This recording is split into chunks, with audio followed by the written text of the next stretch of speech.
to the Eagle Eye Podcast, the number one show to bring you all things Club América in English, from tactical analysis Pelota para la banda izquierda. to player updates. We've got you covered on all the latest news on Las Águilas. Now, let's start the show. This is the Eagle Eye Podcast.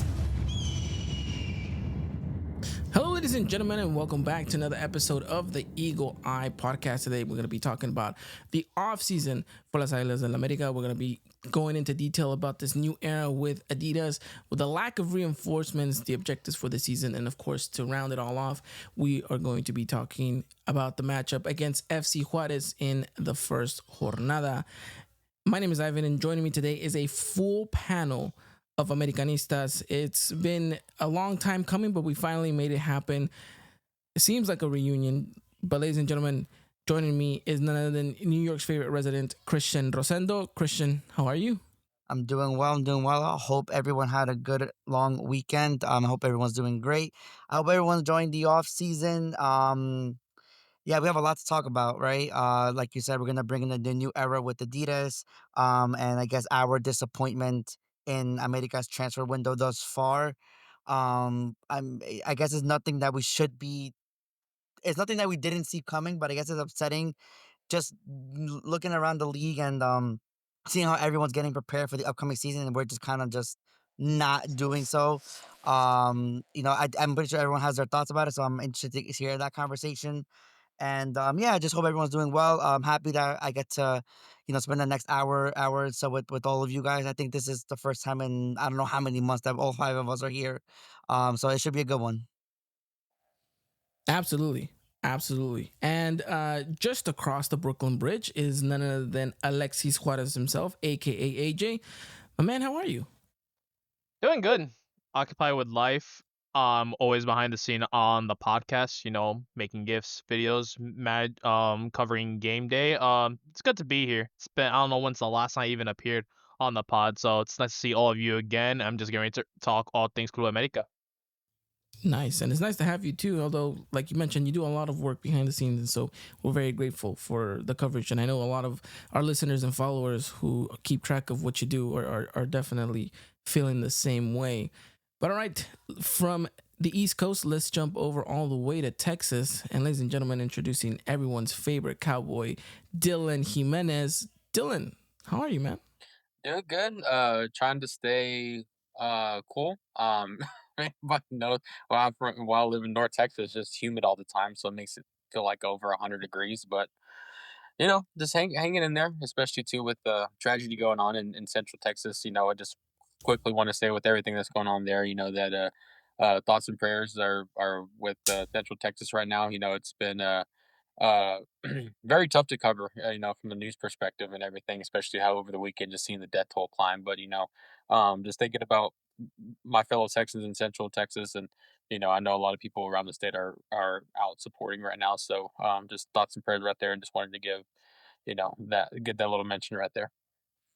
Absolutely. Yeah, no, devastating, but hopefully we're hoping for the best. And Dylan, I know you keep a close eye on all that due to your actual job title and everything. So let's hope and continue to see, progression in that sense. But all right, from Texas, now let's go all the way to the Golden Coast. Introducing California lover boy, Chris Rivera.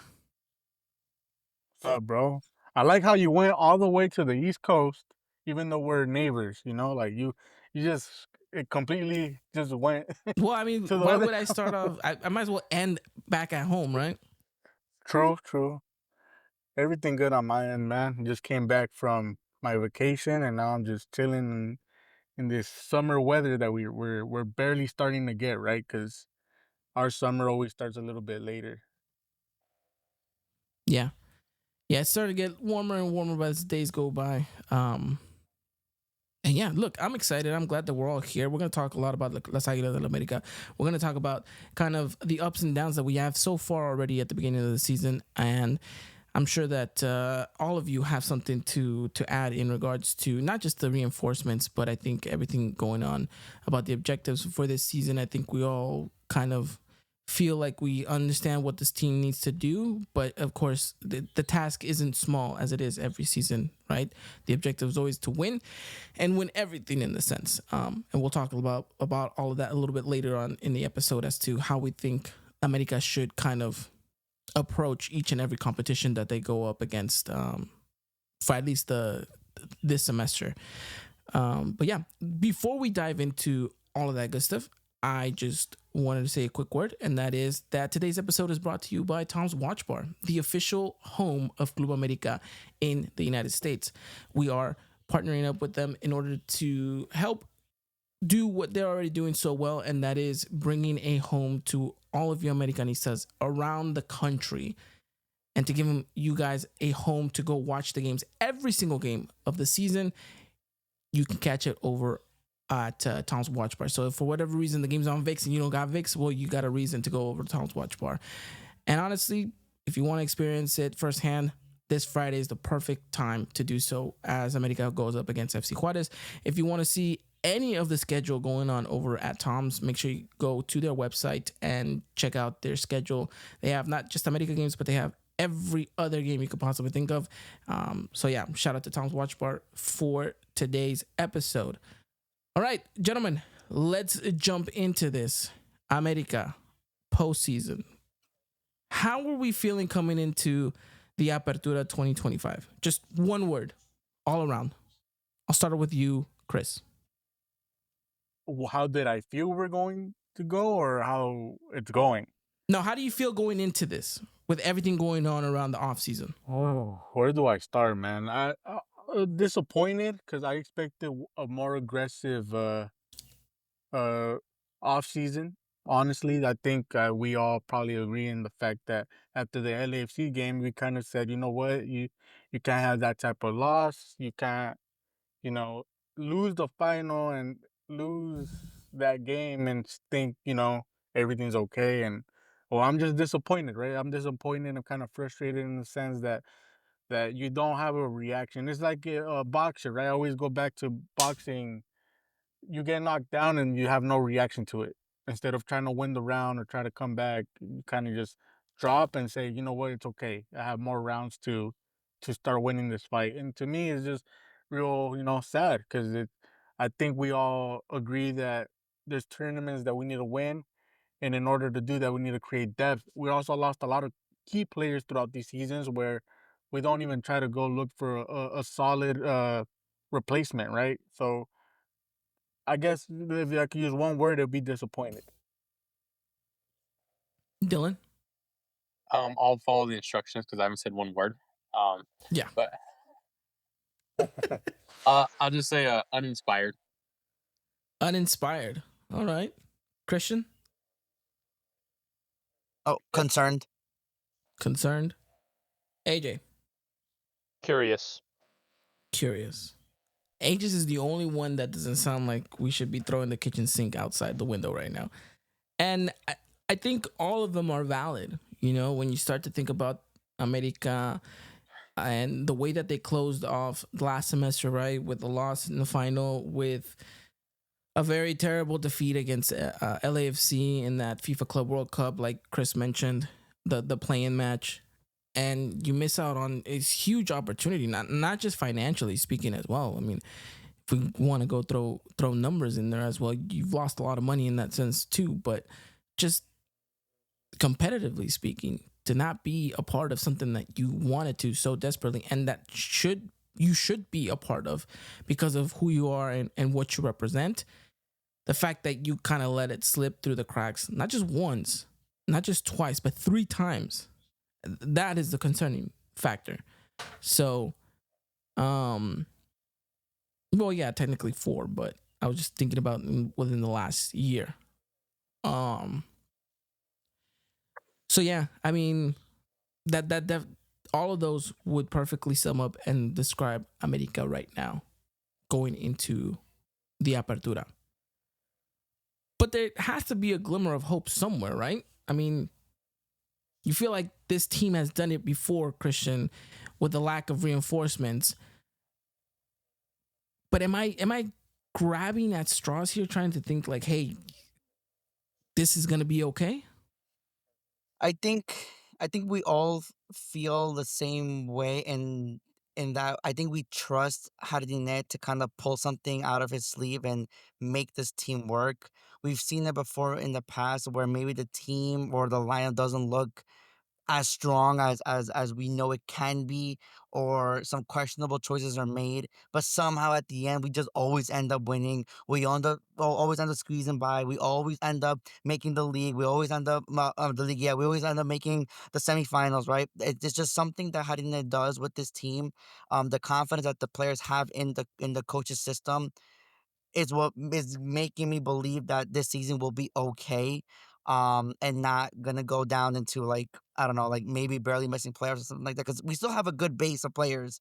It's just that I think all of us know that this team definitely needs some squad improving. I think we've known after the bicampeonato that that was the time to reinvest in the squad, and you lose a final and you lose a play-in match, and that still doesn't ring a bell. That's why I'm concerned about going into the season. But if there is one thing I can grab on, is hopefully how did Nick can figure it out with this limited squad that we have, and hopefully he can make something out of this. Andre Jardine, our only saving grace as things stand right now, who, by the way, officially won Best Coach of the Year again in what is that, back to back now for the Liga MX Ballon d'Or, the award ceremony. Andre Jardine ended up winning Best Manager of the season. So I mean, this speaks volumes. Like Christian continues to mention that, the one thing that can give us at least some saving grace, Dylan, is the fact that we have a manager in who we can finally trust in, even though we're giving him kind of little to nothing to work with. No, yeah, and I think a lot of Americanistas realize, and I kind of say this lightly, but like I think even after that finals loss, I think Harden was kind of given somewhat of a pass. I think obviously some blame was there to put on him, but it's obvious that the majority of the blame was not on him. Just maybe a little bit of sliver, but it just shows too, like Christian said. After that bicampeonato, there was some type of reinvestment in the squad. Was it there? No. It kind of made you, curious and question what was going to happen. And all of a sudden, Jardine does it. And we're talking about the campeonato. So I mean, the faith is still there with Jardine no matter what. So, I think this topic talk about later too, but I don't think the faith's there with the board at this point. No, no, it's not. And we'll talk about the board just a little bit later, but I just kind of wanted to get the mindset of where you guys were all at in regards to obviously this new season, right? Because usually, the start of the new season comes with this kind of restart or reset in our heads or in our minds, that we feel like, okay, this year is going to be a little bit different, and this year going to be our year type of thing. It's been our year for the past two and a half years, right? And we need to continue to go back on that and continue to keep winning. And this time around, it just feels like a lot of Americanistas are just kind of in frustration rather than I can't wait for the season to start. It's more of like, I can't believe the season's starting and look at where we're at, And I don't think that should be the case, and especially when you're talking about a team that has given you so much in the past 2 years, that this time around, it feels like we're in a different atmosphere than we were 2 years ago if we were doing this podcast then, But all right, talking about new seasons, we're also unfolding a new era now. We've officially waved goodbye to Nike after 25 years of a very long and successful partnership, guys.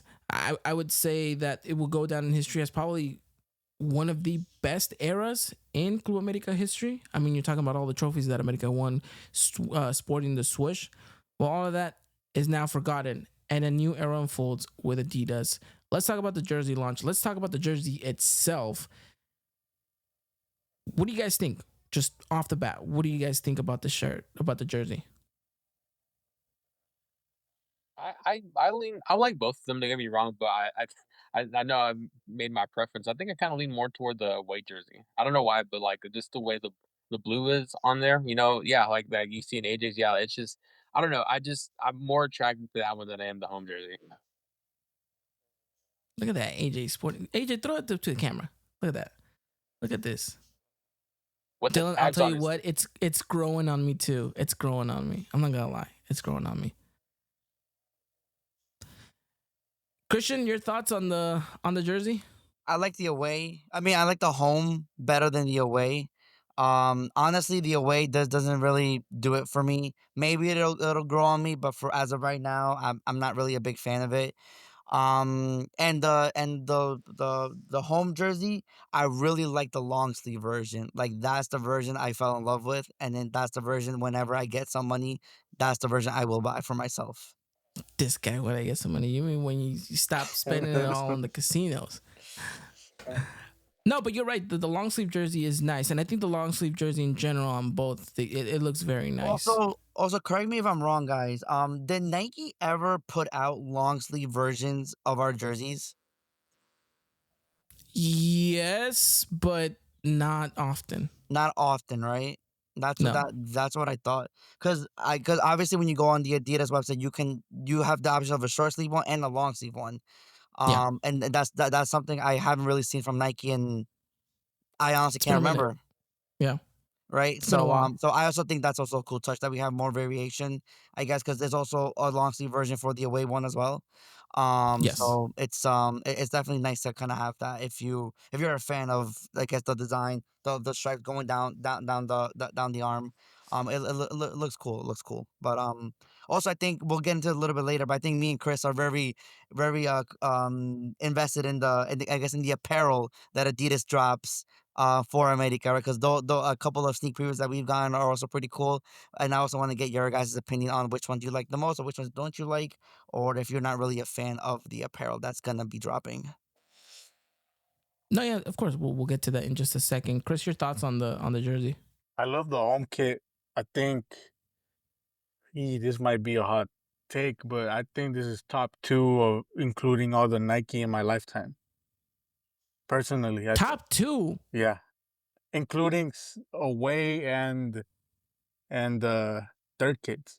Because my personal Oh my favorite god. is what season was it? It was a third kit.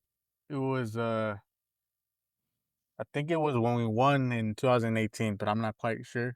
That yellow one, you know which one I'm talking about? Yeah, yeah, yeah, yeah. That one's my favorite, and then is this one. Personally, I just the design, how clean it is, including the sponsors, is just top two to me. And it could be number one. It just all depends on how, when I see it in person. Now the away kit, I'm not that big of a fan, but I like the color scheme. I'm not a fan of the design. I don't like the whole Aztec rooster looking thing on it. It's not. That's the thing I don't like. But the color scheme, the way the Okay. players looked on it, I like that. But I wasn't a fan of the design up close.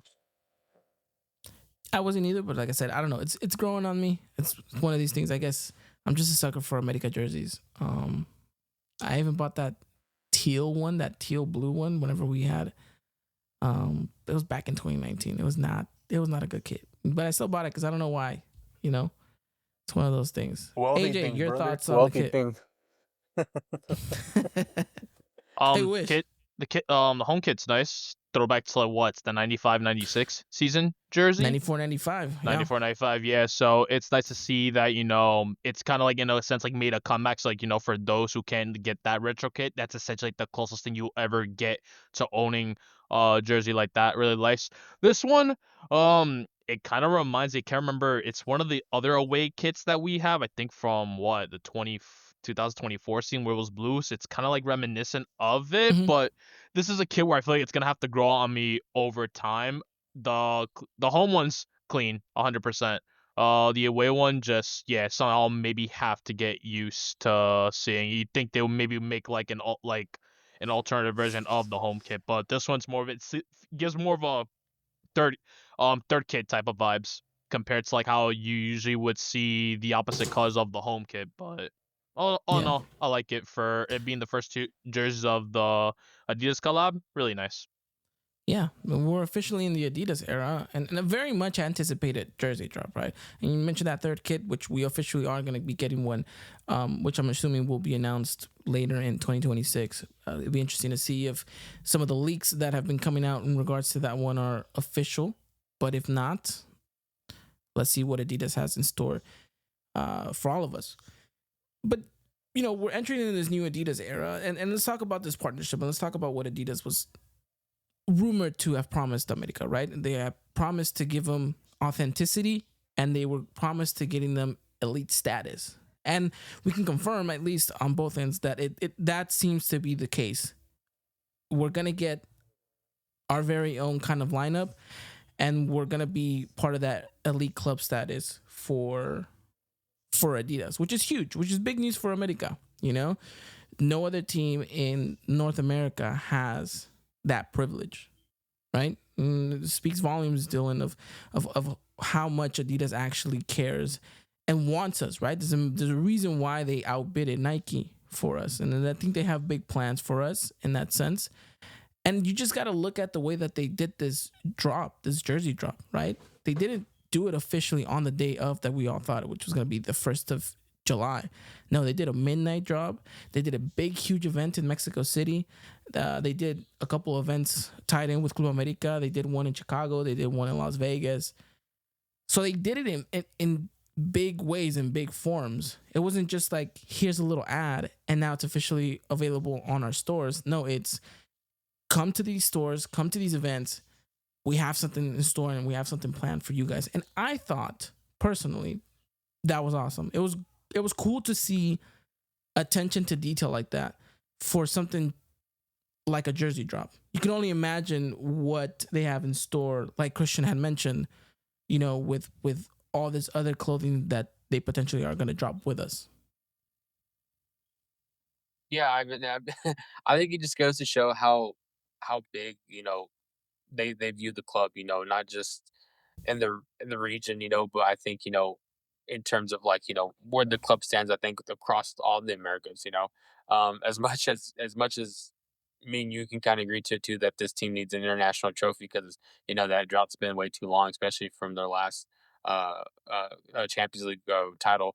And I think that they still hold them in high regard. I think it says a lot for everything that they've done so far. And I think that's it, where you wonder, where's it going to go, next year or 2 years from now, and so I think it seems like a lot of fun questions that that we'll have in the future to how the club gets treated from Adidas. Yeah, a lot of fun questions that hopefully have a lot of fun answers as things stand. And I mean, honestly, AJ, what are your thoughts on the way that they kind of announced everything? It's great. They want, it's been 25 years since we've last been paired with Adidas. So, what better way to, bring the sponsorship back with the club by announcing a throwback jersey from Real Men from 94 95 and just being able to have the fans be able to participate in this new era. They really want to make it something big. They even on the club on Adidas's website, they even already have the logo of Club America on there. They just want to let everyone know, who is this club, where are they from, the jerseys, giving a little bit of background history on them too. We even get to see how some of the players, even former players as well, like here in New York City, we had Janelle Farias, Aquivaldo Mosquera. I think we had over in L, you had Jen Munoz, and what I think it was Miguel, I think it was, and I think in one of the other areas too, you had former player for Fernanda Pina. So for like former players like that to be a part of this event and to interact with the fans, showing off this new jersey, it's really nice for them that they're getting players who have played for this club and know what it means to represent a big institution like Club América, and being able to celebrate not only with the fans but also preparing for this new transition for the club into this new era with Adidas. So I really like what they're doing, especially at different times. At Mexico they did it right on the dot, 12 a.m. And then in other areas you also had it at different times as well. In New York we had it over at 42nd Street at Times 6:30 in the Square. morning, Mhm. actually all the way until 9 o'clock. My dad went over there. For the event. He got a photo with Janelle Farias and Akivaldo Mosquera at the event. But all in all, it just feels really nice, just for the fans to be there, to be a part of this new era with the club. And yeah, just really love what Adidas did with Club América. No, absolutely. And Christian, you feel like it had to be this big, right? This big event, at least for the first one. I'm not saying that this is going to be the way that we're going to continuously do things with Adidas. I'm not expecting a big midnight release launch for every single kit down the line, but it's nice to see that they took it with a lot of seriousness from the get go. Of course, especially also because I don't know if we mentioned that already, but if we have the elite status, right? I think it is Yeah, we did. worthy of coming back to Adidas with that status to make it this big of a deal, right? And I think I think the club did a good job in capturing the moment or capturing the I guess the sentiment of coming back to Adidas. And like I think everyone here agrees. I think everyone loves the home jersey. I think everyone it thinks it's a very great jersey. And I'm excited to see what Adidas has in store for us. Do you know how long the partnership's for? I think the rumor was 4 years, right? Or five? 5 years. 5 years. Okay.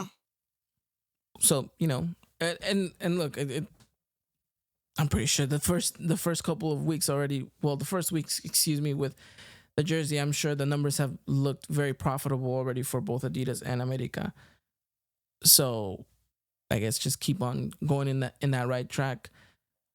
I personally do like the jersey as well. Like I said, the away one is growing on me. The home one looks nice. Um, Would you buy I it? did, but yes, I bought it as soon as You it bought came it out. at midnight. Yeah, I bought it at midnight. I bought me and my son one. So Nice. they were supposed to get here today, but FedEx, I think, dropped the ball and should be here by tomorrow. But I did bash Adidas a little bit in the article that I wrote for the jersey, and I did question them as to whether or not they played it a little bit too safe in trying to go with a retro kit rather than try to do something kind of fresh and give us something creative from their department rather than to lean heavily on nostalgia, because obviously nostalgia sells, and that's just an easy dub for them in that sense. But I will say this, they did it very well. Fantastic. I like the modern look to it, and like it just, hopefully it paints for a very, very successful era with Adidas. And hopefully down the road, years and years and years later, when we're looking back at what this all started with Adidas and where it's all been, hopefully it's been an even much more successful era than it ever did with Nike. Because at the end of the day, that means that it only brought us Americanistas happiness. But yeah, just wanted to also, I know you were talking about the long sleeve jersey, Christian. Yes. I know a lot of people, the home and the away one, a lot of people were trying to look for it on Adidas, the authentic version, the long sleeve, and it wasn't available, and it was very hard to find. I know that it was only available to some stores in Mexico. But if you guys go over to Tudene Fan Shop, they have the authentic version for both the home and the away in long sleeve. So if you guys are interested in that, make sure you guys head over to Tudene Fan Shop. I honestly, if you're not buying it straight from Adidas, I would honestly just buy it from Tudene Fan Shop. This is not to me talking bad about the club or anything, but Ame Shop is probably not the best place to go buy a jersey or anything regards. I've had terrible customer service with them. And remember, Christian, when they brought out the Tri Campeonato shirt, the one that you ordered, and then I ordered like right after you? Correct. Well, you got yours. I didn't get mine, ever. Oh, really? I ordered 3 of them too. You ordered 3 and I got zil.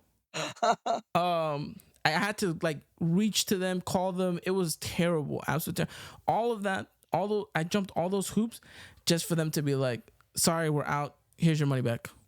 That's it. So at least you got your money back.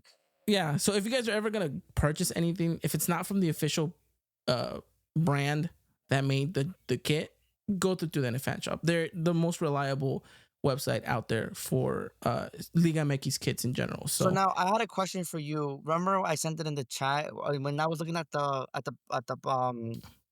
fan version and then at the authentic version. It looked like it was different color schemes. Is that actually true, or that's just how Adidas put it up? No. So the stadium version seems to have a different tone of yellow, Right, okay. than the player version. I think it's just the way that it also pops up with, because it's two different telas, right? So it's two different types of material. Yeah. Oh, So the yes, I lighter think it one, is. Yeah. yeah. So the lighter one is obviously the official player kit one. Damn. Do I really want to spend Yeah. that much though? You have the stadium one or the authentic one? No, dude, I have never got. I think I bought an actual player version back in, I want to say 2020. Okay. Ever since then, I have not looked back. Really? And I know they're super expensive, and This thing is I hate myself every time crazy I do it. expensive. 160? Yeah, but it just doesn't feel the same when you wear like a stadium version rather than the player version. I'm it's not just- fit. I'm not fit for you this can't go authentic back. version. You just buy a size up. Trust me, that's what I do. I don't No know, one got man. time to be looking all fit. But Oh man. yeah, no, look, exciting times, exciting things coming up with Adidas. Can't wait to see what the rest of the year unfolds with them. And I guess we'll have to wait to see this new home kit for the first time. Hopefully, honestly, we might not even play with it on Friday. What do you might mean? actually we might play with the blue kit on. Oh, Again? Yeah. I'll Aw. confirm with that right now, but I don't think it'll be up yet, but I'll try to confirm. so like, look, Um, like this is what I mean. Like, I'm looking at the long sleeve away one. It looks better. It looks looks better nice. than the short sleeve one. It does look nice. I don't know, man. We'll see. I'll probably get the blue one in long sleeve. Oh, how do you like the Later goalie down the version? road. You know what? It's okay. I mean, Dylan, I don't know your thoughts on the goalkeeper one. I think it's just okay. I mean, it's not out of this world. I think Nike's giving us way better, but No, yeah. Are you For the mad first one, it's not bad. that the crest is on the chest or is on the it's on the chest or on the on the right on the right right hand hand side, side? Yeah. no. On Okay. left hand side, actually. Yeah, sorry. Yeah, actually, I saw Dylan anatomically doing the math. speaking, yeah, Yeah, it's on the saw left. Dylan doing the math. Left. But yeah, no, I'm cool with it. I like it. Can we have better? Sure, I'm sure there will be better down the road. But look, to be honest, I knew we were gonna get mostly the generic kit when we went to Adidas for the goalkeeper department, you know. But as long as they do a solid in with the actual kits, right? The home, away, and the third kit, then I'm fine if the goalkeeper jersey doesn't get as much love as it did with Nike. $160? It's got the Batman colors on it. It's perfect for Malagon, honestly, with the goalie kit in a way. So perfect. Yeah, absolutely. Well, look, no confirmation yet as to what kit we're wearing on Friday, but once I get word, I'll let you guys know.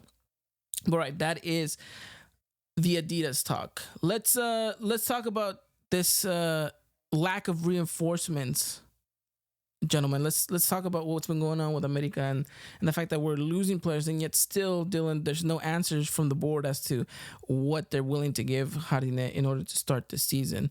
So the club continues to disappoint in this, transfer window with only 2 confirmed signings. Alexis Gutierrez from Cruz Azul and Isaías Violante from Toluca. That's it, right?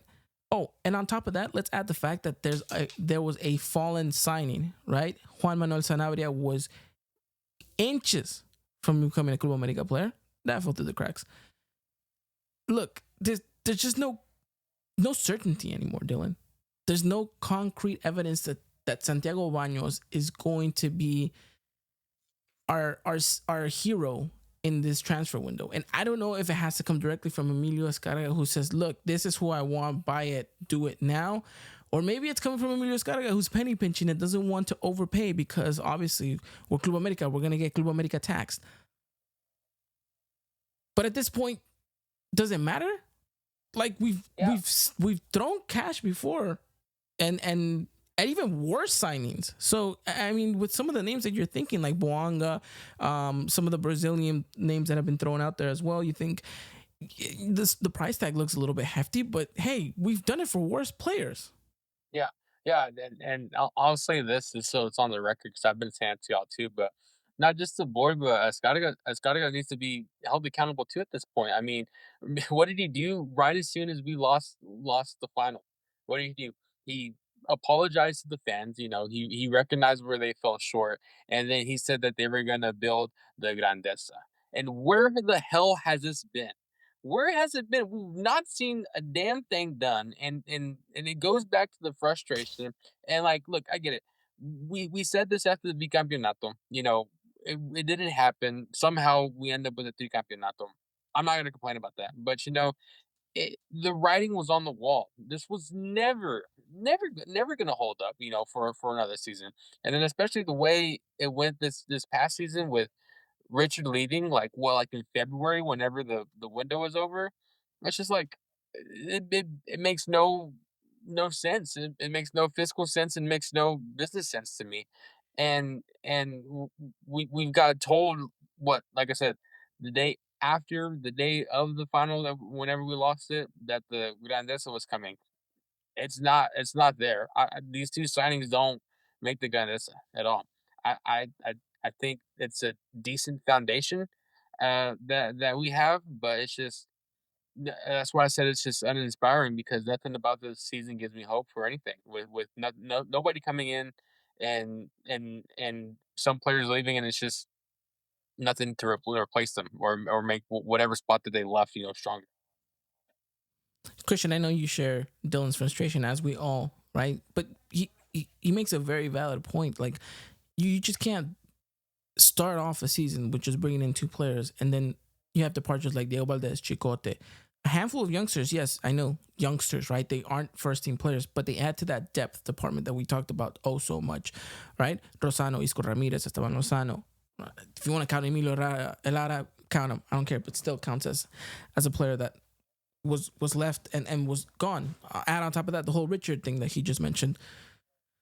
I mean, where do we start pointing the fingers? Is it all directly to Baños? Is Dylan right? Do we have to start looking and start pointing at some of some of the decisions that Escarga is probably making behind closed doors, or do you think that this is something that goes, far beyond what we understand, at least from a directive side of things with the club?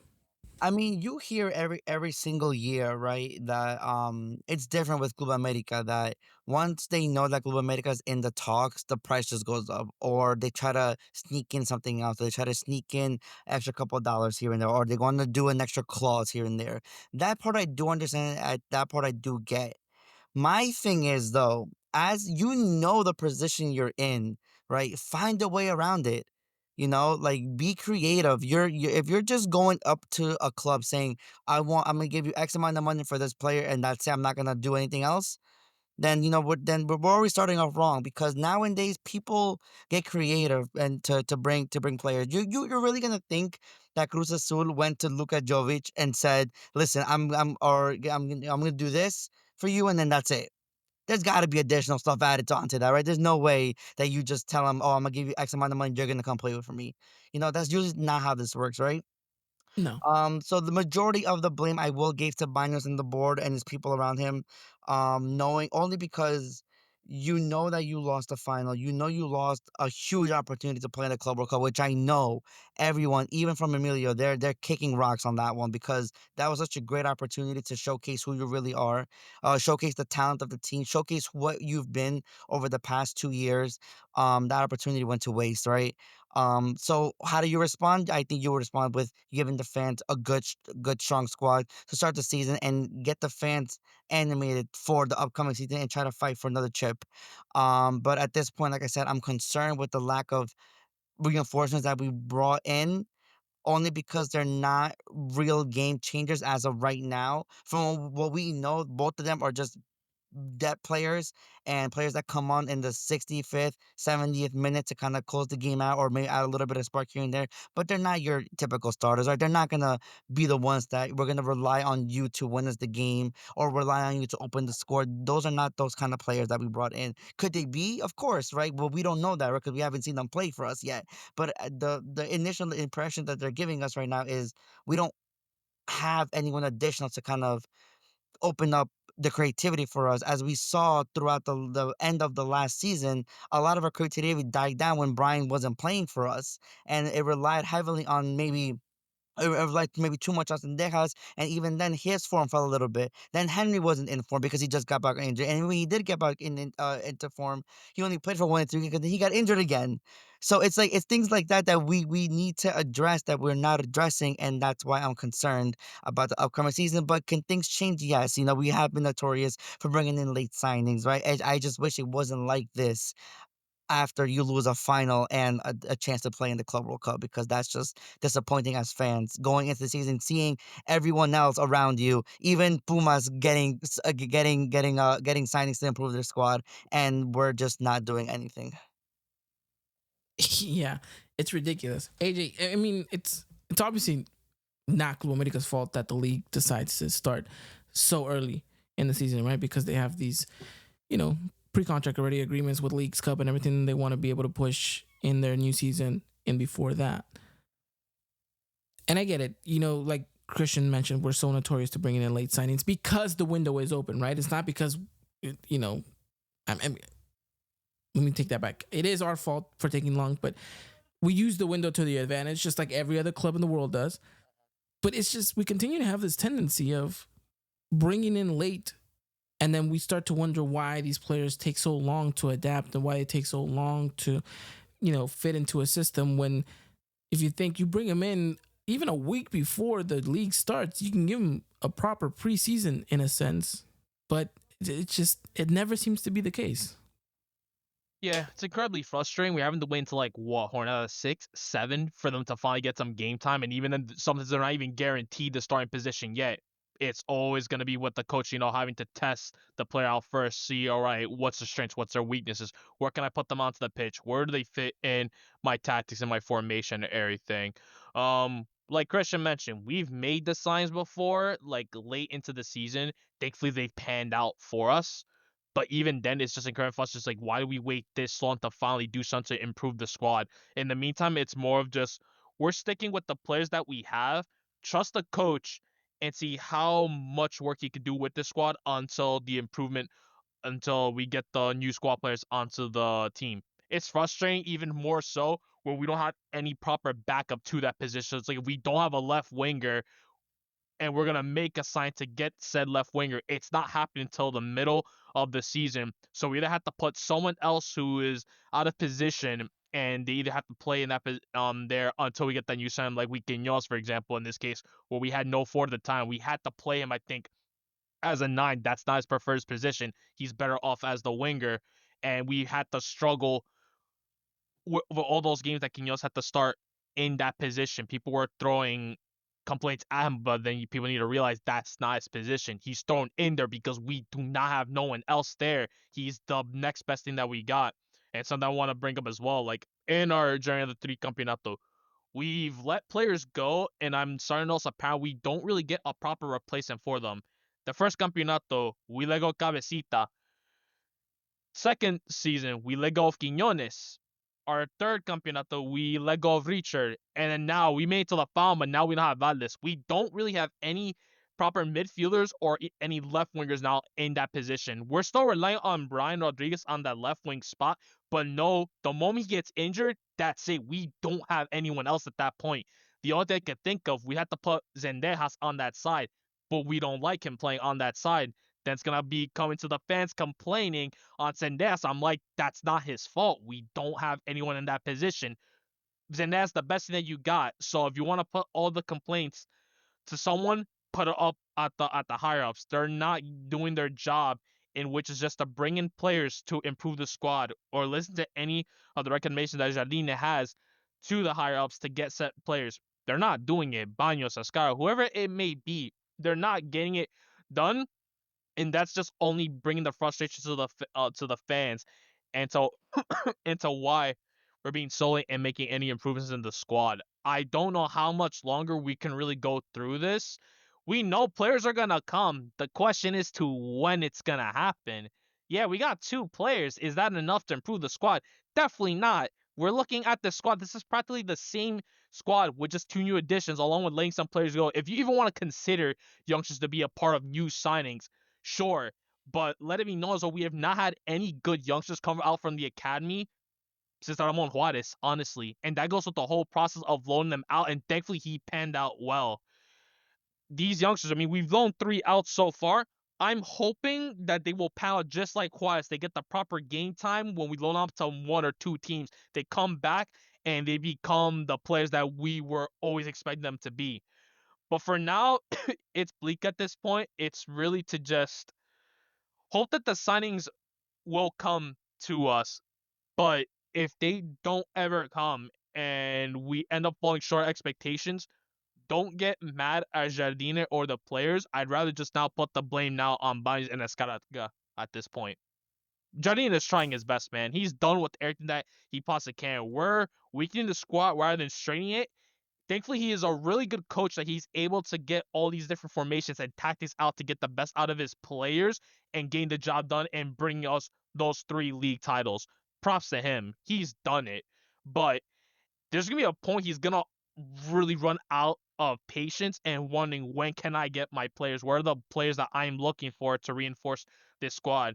A coach can only do as much as he can before he's just like, I can't do much else. Then he's looking up at the sporting director and the press like, you need to bring me players, or I might just, or worst case scenario, he's like, I'm just gonna leave because you're not fulfilling my promises.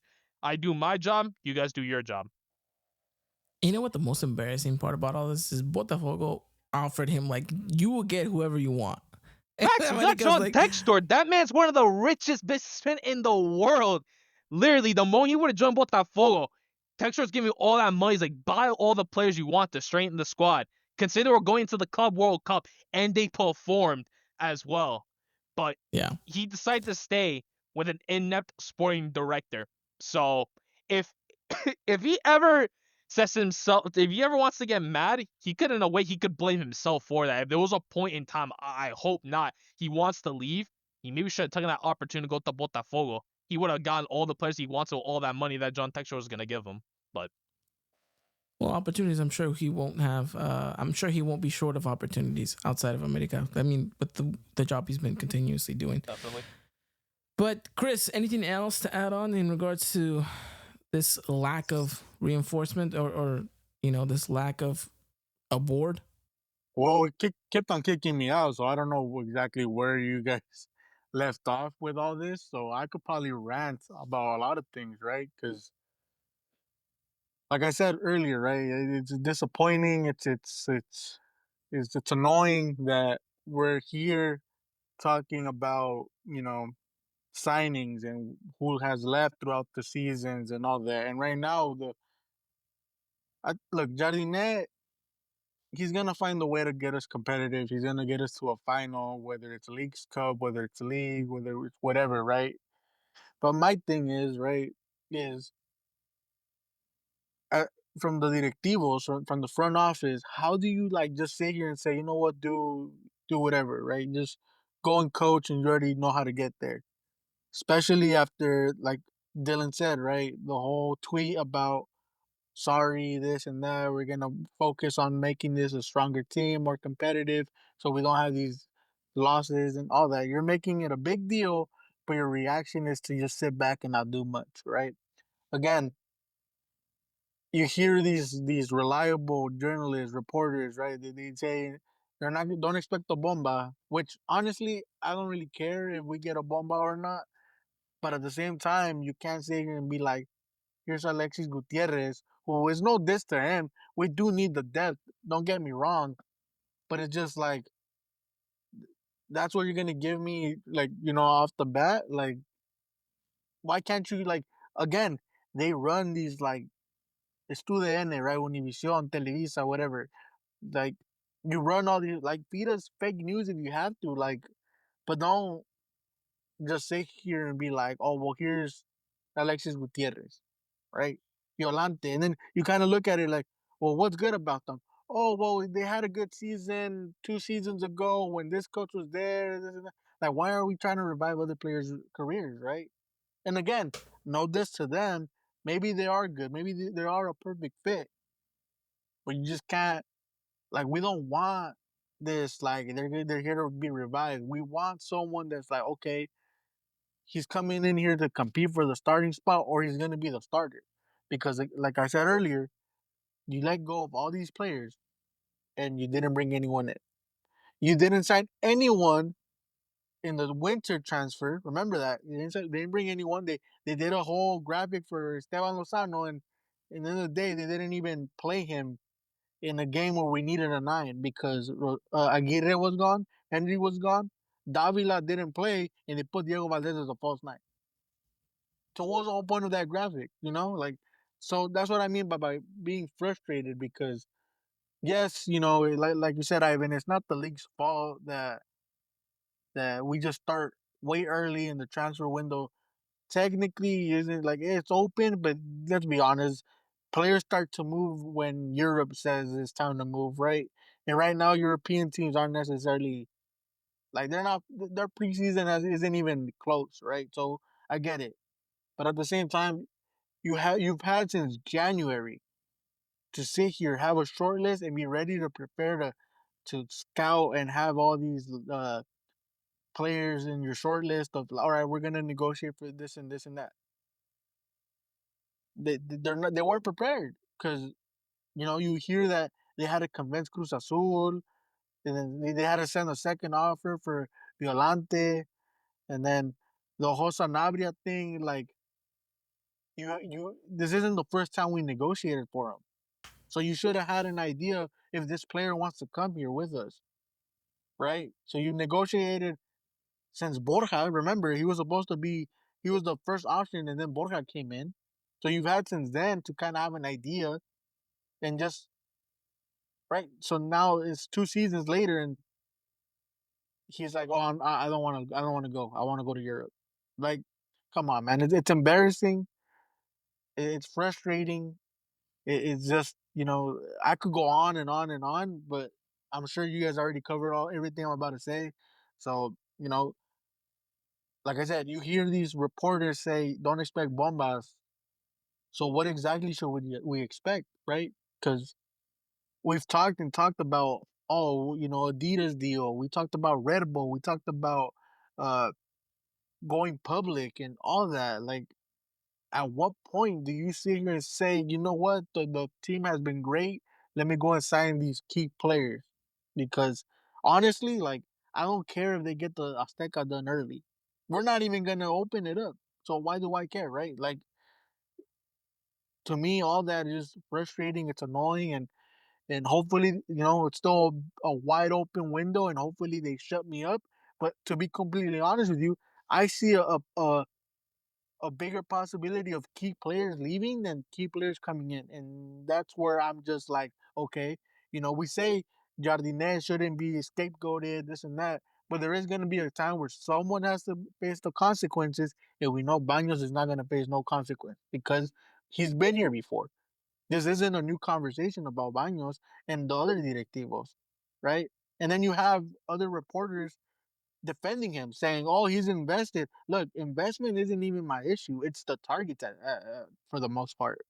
Because yes, you could spend, but if it doesn't make sense or this isn't a high ceiling player or a player that you're just trying to revive, it's like those players get those opportunities and in lower tier teams, not with us. Like that's where I get very frustrated. And again, yes, there's players that do end up being revived and all that, but it just shouldn't be with us.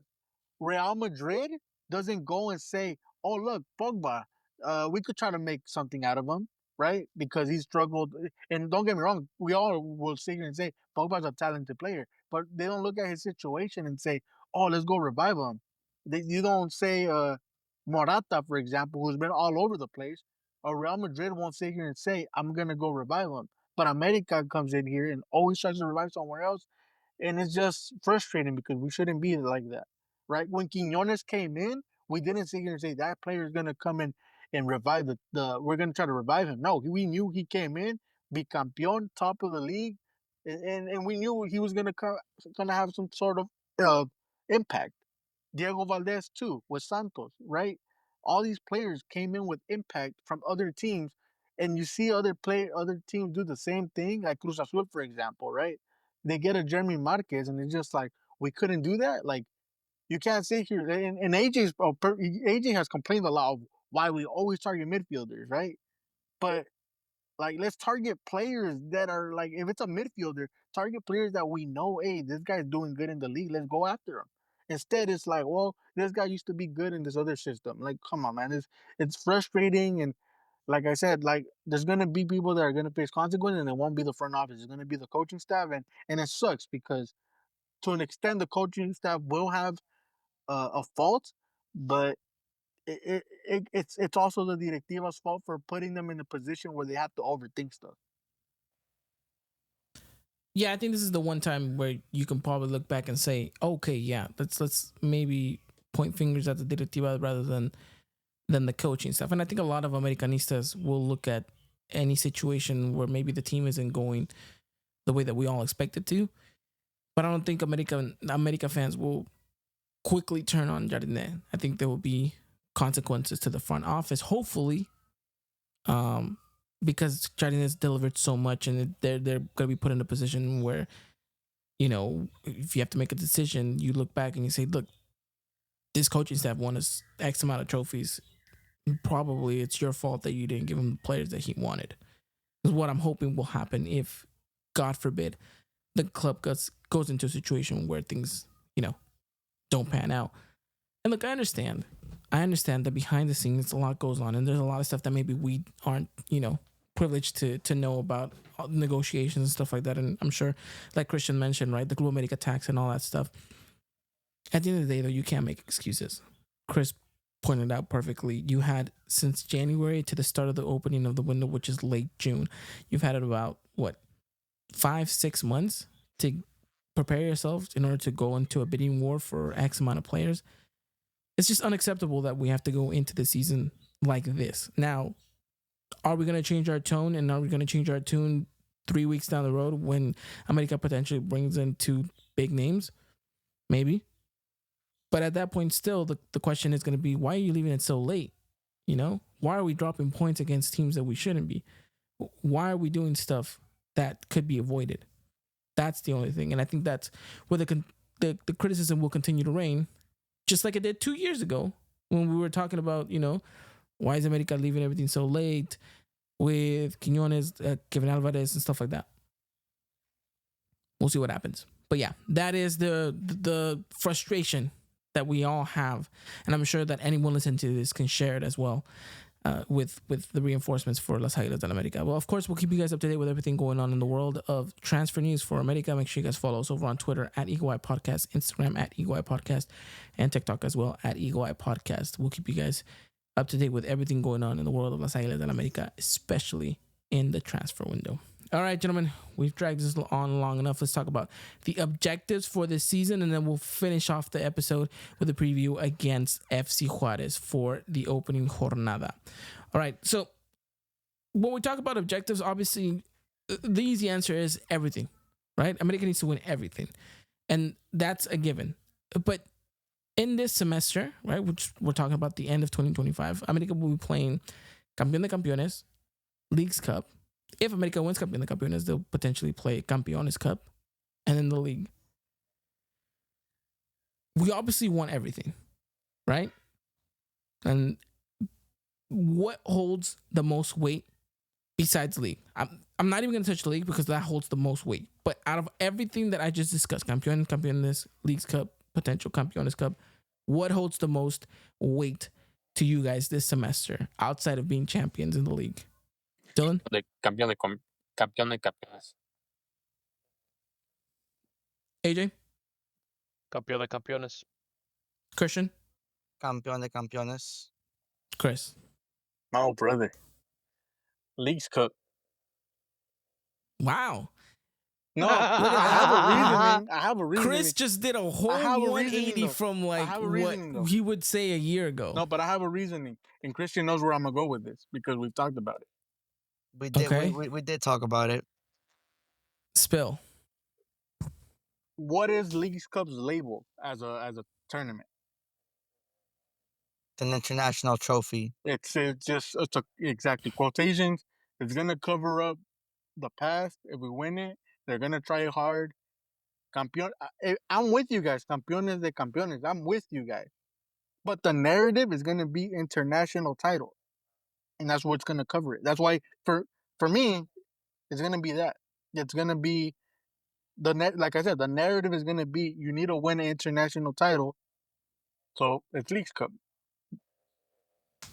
I agree that we do need to win an international title, and Dylan, you agree with that even more so.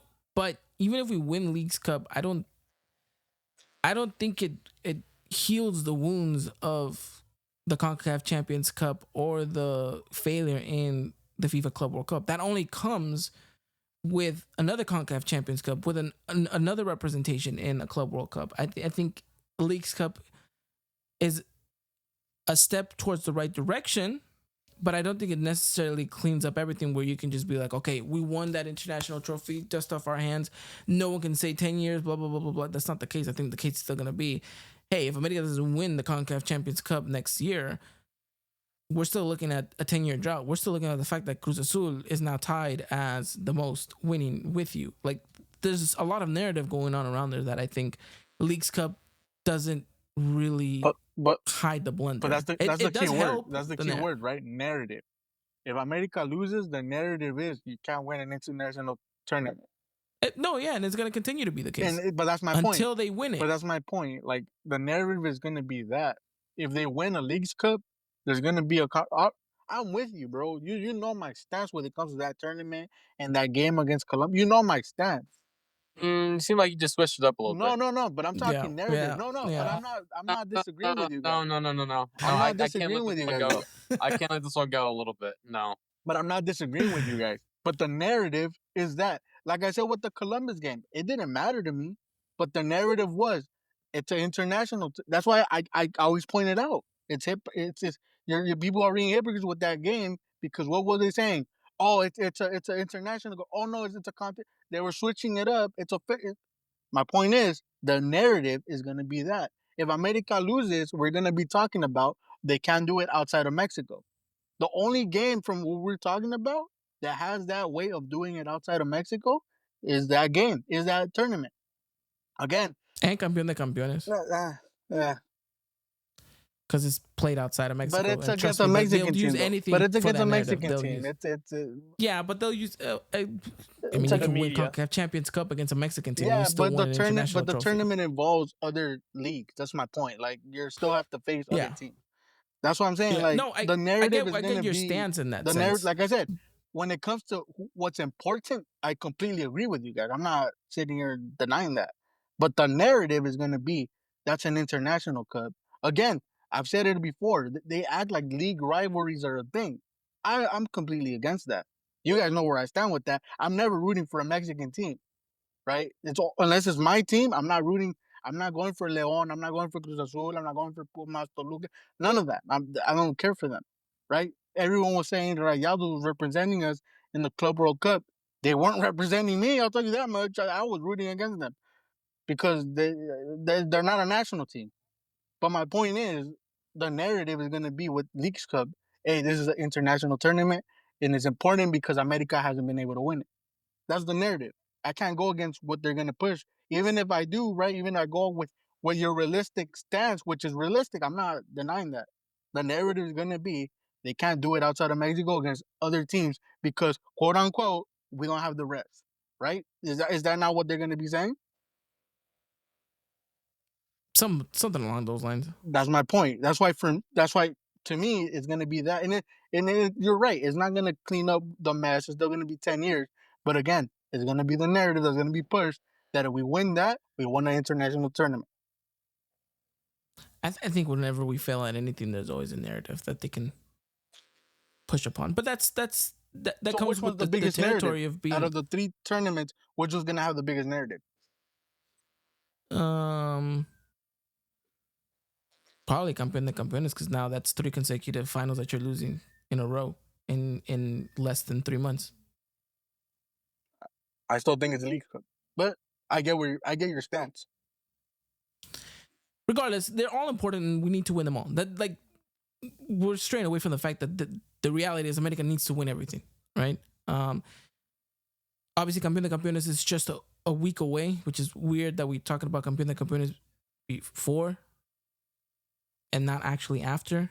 Super weird, but hey, league decided to do what they wanted to do, so we'll talk about Campeón de Campeones next week on the podcast. We'll give you guys kind of an idea of what's going on, and yeah, I mean, look, at the end of the day, we know Are league you is guys important. going? Yeah, maybe. Cool. We're waiting on credentials. But if given the yes, then yes, we'll be there. But all right. So that's the objective. Obviously, it comes league. It looks like we're all kind of in favor. Campeón de Campeones, then Leagues Cup, and then obviously Campeones Cup if we do win Campeón de Campeones against a very, very injured LA Galaxy that I think even our U17s could walk over. But yeah, that's it as far as objectives go. Let's wrap it up here. Let's talk preview versus FC Juarez. I think we've dragged this long enough, and I want to give people a reason to continue to listen to us. America versus FC Juarez. We're actually opening up the league, so we're playing Friday night, 8 p.m. Pacific, 11 Eastern, 10 p.m. your time, Dylan, Central Time. Don't worry, Dylan. We're not sending you over to Ciudad Juarez for this one. You'll be busy that day. But how? I guess in a better way to rephrase it, how excited are you guys to see America play an official matchup? We just saw them play against Puebla in a friendly that probably gave us more reasons to be afraid of the start of the season than anything. But are you guys excited to be able to see finally America playing an official matchup? Maybe things will change for our Águilas, AJ? Man, just start off strong because that Puebla game gave me worries about the youth.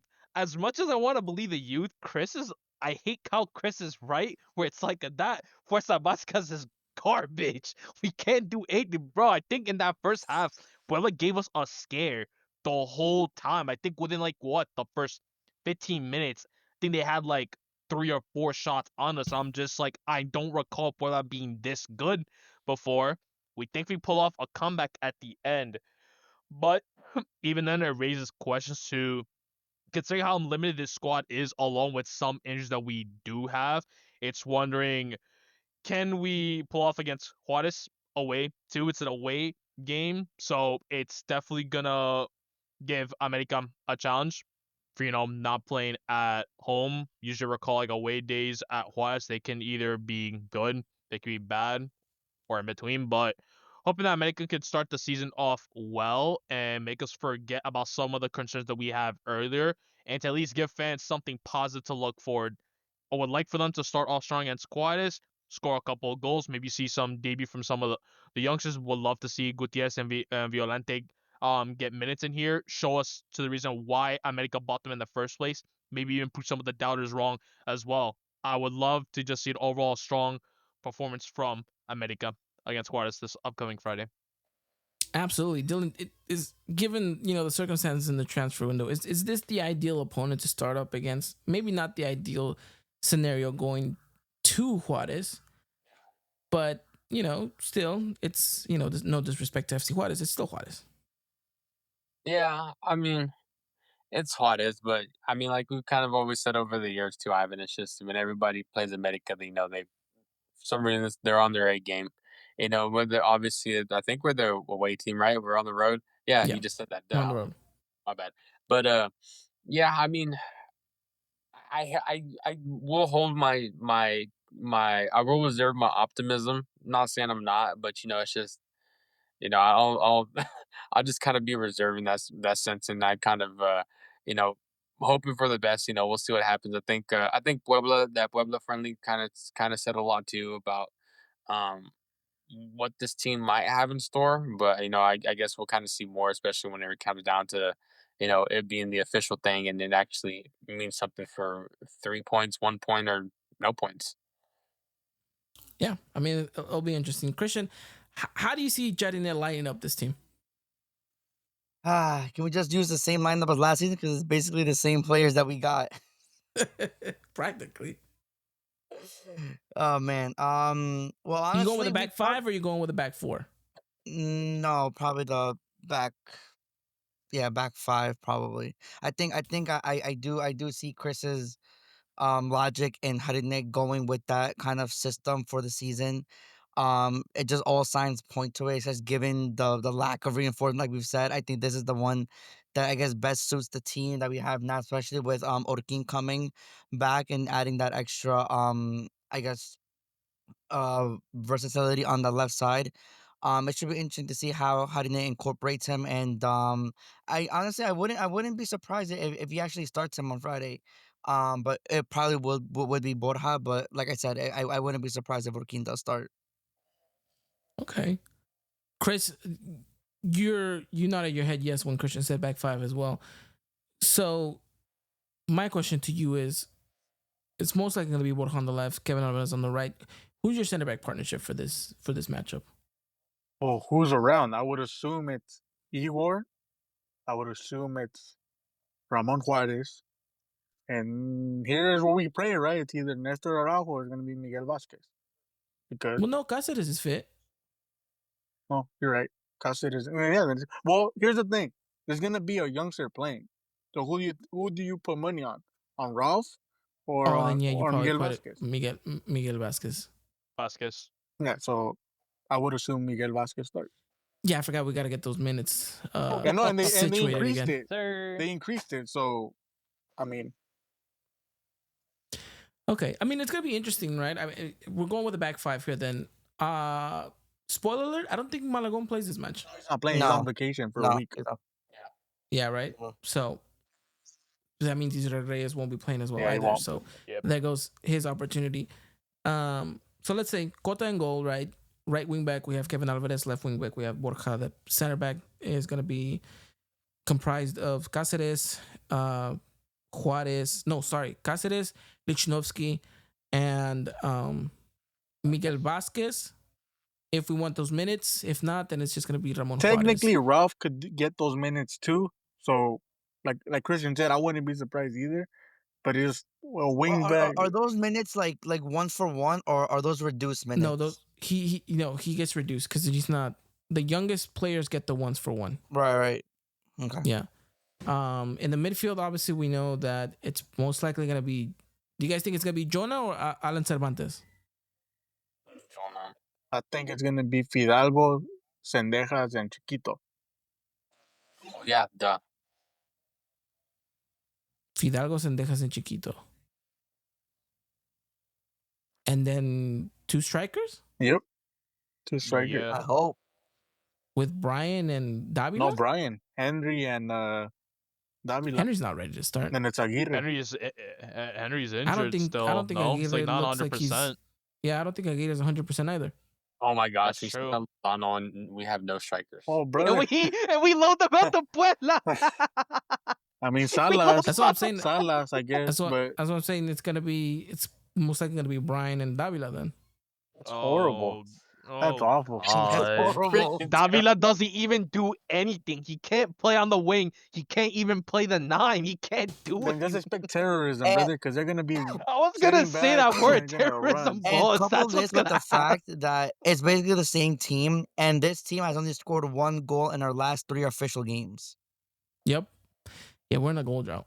We're gonna 100% need in a goal It's all drought. Fidalgo because to Henry's put- not healthy. Because if Henry's healthy, we got more goals.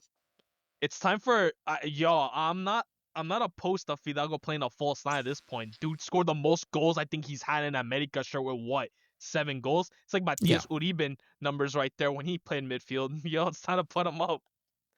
Might be Who started Might be, against but hey. Puebla? It was Davila, right? Davila, but we play with the back four.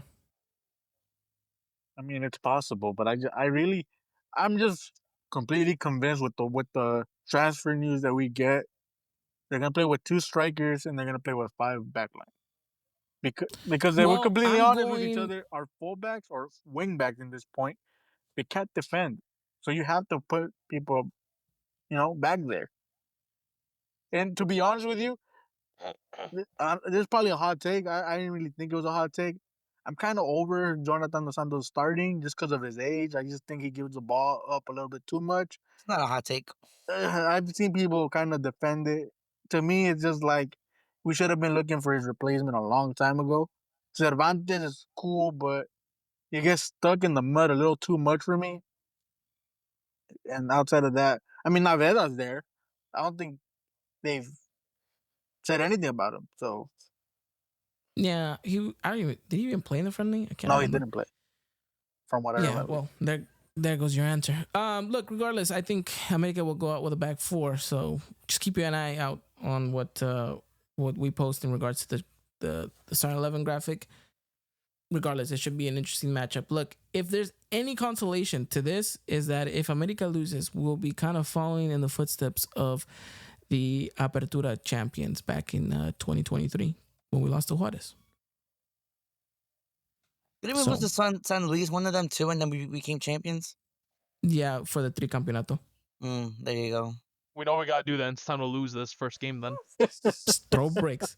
Throw bricks. Throw that game completely. Imagine they just completely go out with the whole youngsters team again. Just say, you know what?